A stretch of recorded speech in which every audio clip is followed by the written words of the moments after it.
See, testing. I do believe we are live. I am troubleshooting today. No cam, no mic, but we are rolling. We got college basketball Saturday full of picks. I am Coach Fitzpatrick. Thanks for tuning in. Whether you're tuning in live or catching a recap, we are going to dive into a Saturday of college basketball today. If you just joined in, while I check the sound, go ahead, give it a like, comment, hit the subscribe button down below. I'll be getting on into this, and we'll be talking college hoops for the next, 20 minutes. I got 2-3 games I want to talk about, and if there's any games in the comments that you want to talk about as well, more than welcome to. I will break down any game possible. If you're on my premium packages, I don't have any early games going off. Earliest game goes off at 1 p.m. Email will be sent out right after this video. But in the meantime, let me check, make sure sound and everything is working. Like, comment, subscribe while I'm checking this out. 1 second here. See what we got.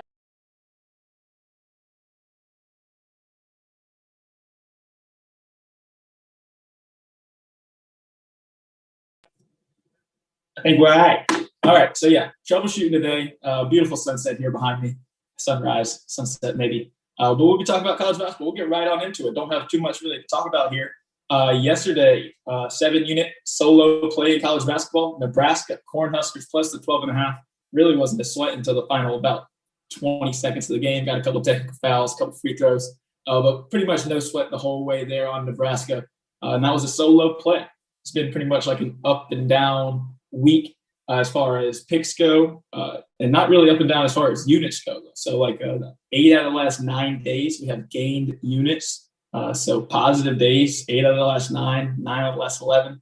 That's pretty much what we strive for, just consistency. We've been about 1 play away, half a point away from about 4 different sweeps. But that's here nor there. A big one yesterday, and look to keep it going here today.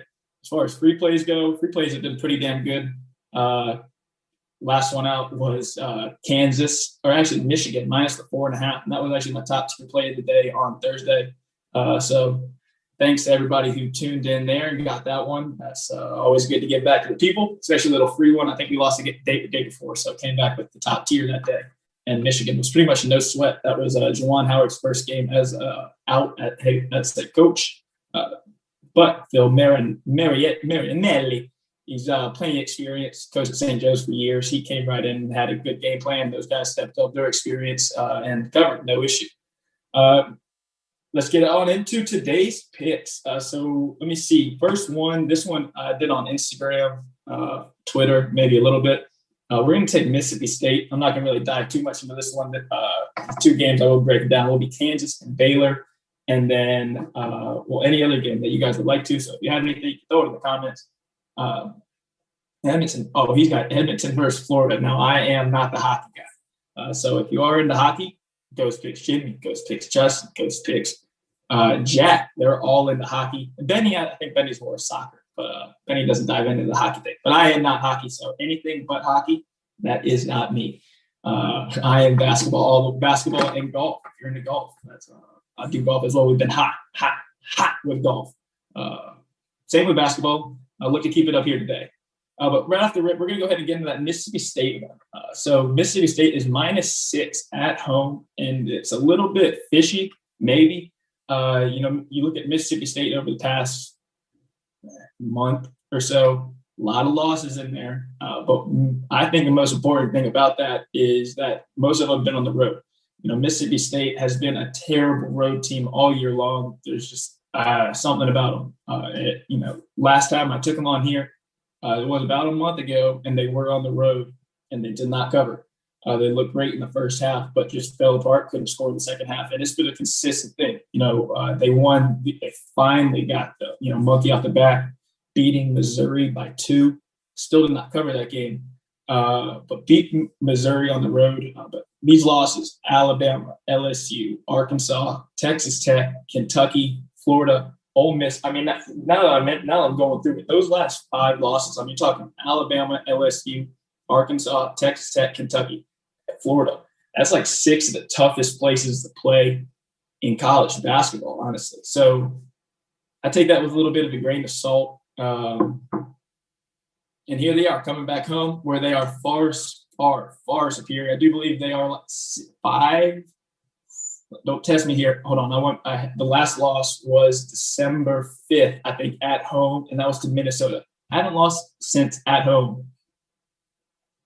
I'll put myself out there. I think that's correct. Oh, they lost. They only lost. They lost one loss to Tennessee.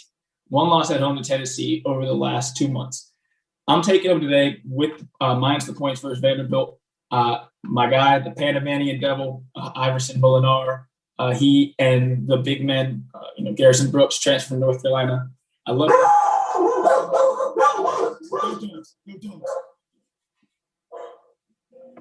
Sorry, that's the first time for that. Hey, but Bulldogs -6. We're taking them. Put them on the board. Going on into our next game. We'll go ahead, fire right on into it. I'm going to yell at the Dogs. 1 sec.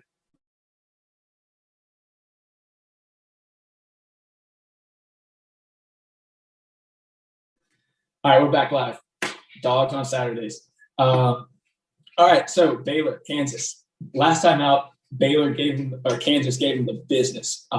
Beat them up and down. I mean, that was probably the worst game Baylor's played all year long. Truly got smoked. No ifs, ands, or buts about it. Start to finish, it was Kansas all the way. When you look at a rematch, that's tough to, especially as a favorite here. But I like Baylor. I think Baylor matches up pretty damn well, despite the fact that Kansas just beat the brakes off them the first time. Baylor's a little bit different team. They've got a couple players back. But I expect a ton of pressure from Baylor today, and that's going to be the difference in the game. The first time they kind of played back on the heels, didn't really, they definitely weren't aggressive. And that's not very Baylor-like. So it was kind of surprising the first time around, and, well, I don't expect it this time.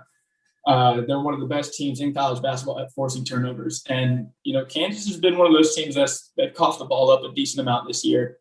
Baylor's sitting there. They are at -3 as I look at it here. 2.5 FanDuel, a couple places. So, yeah, definitely take that 2.5 can ideally. But Baylor, minus the 2.5. They've been playing much better. Another team that plays better at home. And on the flip side, last time out was in Kansas at Allen Fieldhouse, which I know anything about college basketball is top 2, top 3. I mean, there's no tougher place to play. So take that with a grain of salt as well. So you catch them today as a 3-point favorite. I think Baylor's been playing, solid. Once again, you haven't lost at Texas Tech. The only one in the last 5. And Texas Tech is, as far as Ken Palm goes, he believes that, Kansas and Texas Tech are two like the top 3 places to play. So, those are the last 2 losses on the road. Coming back home, we got Kansas and Texas to close out the season. They've had a nice little 5-day rest after beating a nice comeback win on the road at Kansas State. Come back home. I think Baylor gets it done. I think they force a lot of turnovers in this one. And wouldn't be surprised to see a full court press from the early get-go. I wouldn't be surprised to see a zone. Even though Kansas shoots a good 3, Baylor's been one of those the best teams with using an active zone. They kind of press it up and then drop back into man coverage or man defense, still in that football zone. But they drop back into man defense, and it takes time off the shot clock. So Kansas, great team. I got Baylor here today. Let me see. Who let the dogs out? All right, Mo, Zool, James, what's going on, everybody? I appreciate you commenting over there. So let me see. Middle Tennessee. Now, what you got about Middle Tennessee over there, Mo? What you thinking? Let me look into that one here for you. So that game is it at Middle Tennessee State is the question. So it didn't pop on my radar. So that's not something I've dug into. Saturday, you got to be selective. I think that's one of the most important things to do, especially Saturdays. I think there's like 200 games a day, which is like last Saturday. It will be like that. So, enjoyed it. Let me see. Middle Tennessee. At home versus Western Kentucky. Western Kentucky's a pretty damn good team. Middle Tennessee State has been as good as it gets at home, though. So I will, let me look into that a little bit more while I'm talking about. Let me give you a little recap and break that one down here on air, and that'll be it. I'll wrap it up after that. But we have Mississippi State at home minus 6 points against Vanderbilt. Mississippi State has lost one game at home in the past 2 months. They only won one game on the road in the past 2 months. It's just one of those teams that cannot score. It's amazing. And the way they play is, Iverson Molinar is great point guard. But the rest of the guys on the team really can't shoot worth a damn on the road. Their numbers go from like 25% from three up to like 35 at home. When you got those big guys, Garrison Brooks, crashing the offensive glass, you get a lot of opportunities. So I do like Mississippi State. All you got to do is shut down Pippen. Pippen's, he's going to get his 20. He's the leading scorer. Second leading scorer in the SEC for Vanderbilt. Last game out against drawing a blank, Vanderbilt, Kentucky. He got to the line 18 times, something ridiculous. So he's going to get his points. He's going to get his. You really got to shut down the rest of the team, crash the glass.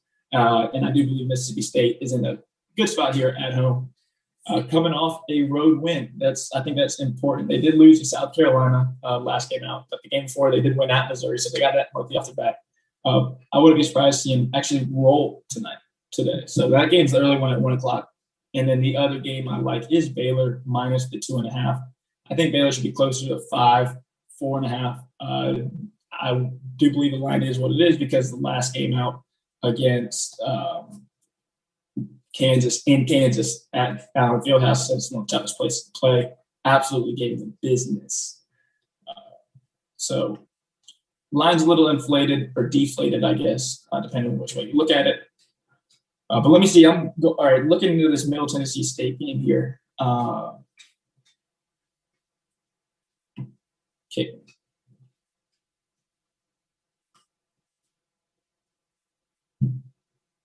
Oh, while I'm looking, you're watching, appreciate it. Hit the like button, comment any games that you want to see. I'll maybe throw a little late comment on the side that I lean.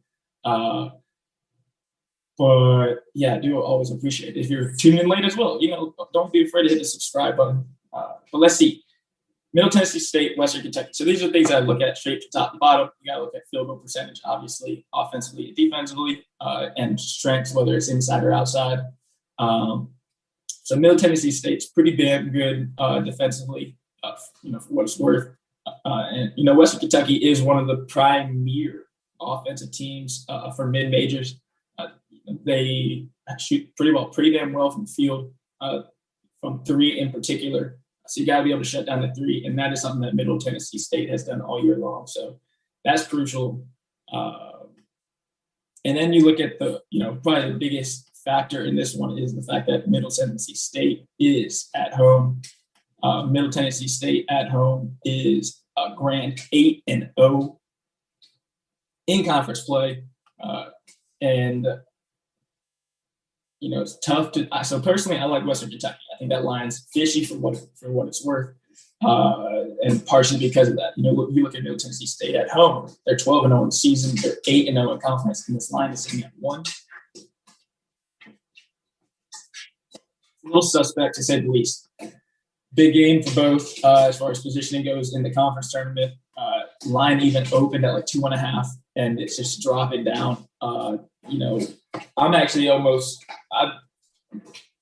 gonna say Western Kentucky. It almost reeks. That's the game. I'm not taking Middle Tennessee State because I don't take bait, and that looks like bait in my best way that I look at things. And my best advice is just if it's bait, just leave it alone, or take the other side. Just don't take the bait. Vegas has it there for a reason. But I'm out on that one. Western Kentucky or bust with me. And let me see. I think that's about it. Don't really have too much more going on here. If you're into golf, we're rooting in Johnny Vegas. Middle Tennessee State is balling Stanley Cal. So the West Coast games. I'll give you shoot you a little thing over there. To times. But yes, Mississippi State and Baylor are my 2 free plays today. Saturday, college basketball. I always say take it easy. It's a long day. There are some suspect lines out there, as always. So there's some to attack, which will be some premium content, which Premium card goes at 1 p.m. First game goes off at 1. Plays will be out before 12. On that note, thank you everybody for tuning in. Saturday college basketball. Love it. Good luck. God bless. Grind on. Enjoy the sunset. Rooting Johnny Vegas for golf. Also, I know probably at this point you're not into the golf. Matthew Wolf was our top fade for golf this week. Got to finish in dead last. Dead last. This top fade league. That's the kind of stuff we're giving out. For Keep It Rolling, a little shout out. We will have a pod later today talking about the Honda Classic. I'm out of here. Good luck. God bless. Grind on.